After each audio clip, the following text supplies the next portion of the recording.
मध्य प्रदेश में एक बहुत विलक्षण परंपरा है इस रूप में। शुरुआत उसकी कुछ और सोच, कुछ और संकल्पों के साथ हुई होगी, लेकिन धीरे धीरे जब देश की आजादी और देश की युवा पीढ़ी ने करवट लेना शुरू किया देश की आजादी के लिए, तब उसमें देश के प्रति मर मिटने का जज्बा और भाव भी समाहित होने लगा।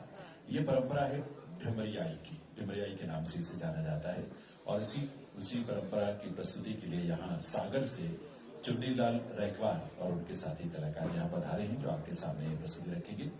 इसके बारे में संक्षेप में हम आपको जरूर बताना चाहेंगे। दरअसल ये प्रस्तुतियां तो हैं, इनके माध्यम से मनोरंजन भी होता है, लेकिन हम अपने देश की विविधता से भरे इतने सारे रंगों को, प्रदर्शन कलाओं को, इसको देखने का, सुनने का अवसर जब हमें मिलता है तो इस देश पर सचमुच बार बार की अनुभूति होती है कि कैसा विविधता से भरा सुंदर देश है। ढिमरियाई जो है वो मध्य प्रदेश के बुंदेलखंड का एक लोक नृत्य है और जातीय लोक नृत्य यानी वर्ग विशेष या समुदाय विशेष द्वारा इसे प्रस्तुत किया जाता रहा है।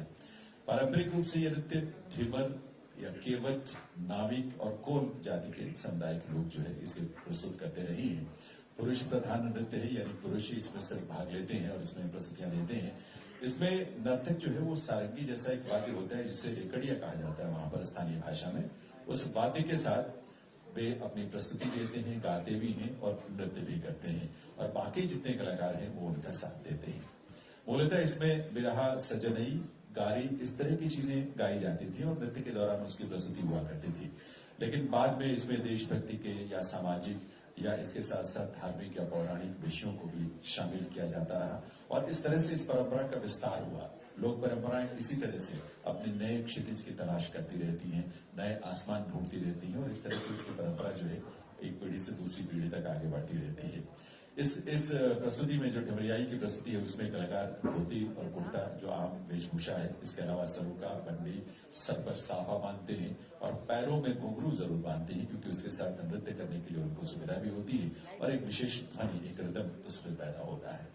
वाद्य यंत्रों में आप देखेंगे इस प्रस्तुति में जो कलाकारों के पास है, खंजरी है, रेकड़िया है, लोटा जैसा वाद्य है, सिंपल सा ढोलक है, तारे हैं। इस तरह से इन वाद्यों का प्रमुखता से इसमें प्रयोग किया जाता है और परंपरा के रूप में चाहे विवाह, जन्मोत्सव, ऐसे खुशी के अवसर होते हैं, तीज त्योहार, तो उस समय तो प्रस्तुतियां होती हैं, लेकिन इसमें जब देशभक्ति के गीतों का समावेश हुआ स्वतंत्रता आंदोलन के दौरान, तो वो परंपराएं भी साथ साथ इसमें चलती रही हैं और ये रंग स्वाधीनता हमें विशेष ही अवसर दे रहा है कि ऐसे विषय वस्तु से ओतप्रोत ऐसी प्रस्तुतियों को हम देखें, आनंदित हो, प्रेरित हो और नए भारत के संकल्पों में अपनी भूमिका निभाएं हम जहां भी हैं।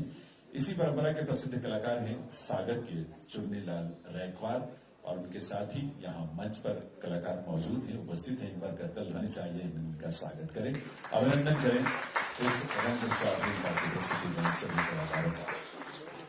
चुन्नीलाल रैकवार जी बहुत प्रख्यात कलाकार हैं ढिमरियाई लोक परंपरा के। इनका जन्म 1 जनवरी 1940 को कर्रापुर एक जगह है जिला सागर में वहां हुआ था, मध्य प्रदेश में ही। बचपन से ही वो इस नृत्य को सीखने लगे थे और 1982 की बात है, उसका प्रसंग वो बताते भी हैं कि ग्राम पंचायत पर जैसा गांव में आमतौर पर होता है कि लोक नृत्य की प्रतियोगिता हुई और उसमें पहली बार इन्होंने इस लोक नृत्य की प्रस्तुति की थी और उसमें उनको पहला स्थान भी मिला। तो एक प्रोत्साहन मिला और उस प्रोत्साहन के साथ इन्होंने विधिवत इस परंपरा से वो जुड़े, इसका प्रशिक्षण लिया और इसकी प्रस्तुतियों की शुरुआत उन्होंने की मंच पर औपचारिक रूप से भी। और ये सिलसिला जो है वो लगातार चलता रहा है। देश भर में बहुत सारे प्रतिष्ठित समारोह में आप अपनी प्रस्तुति दे चुके हैं और अपनी बहुमुखी प्रतिभा और गायन की बदौलत बुंदेली लोक संस्कृति और बुंदेली लोक नृत्य ढिमरियाई को उन्होंने ऊंचाइयों तक पहुंचाया है।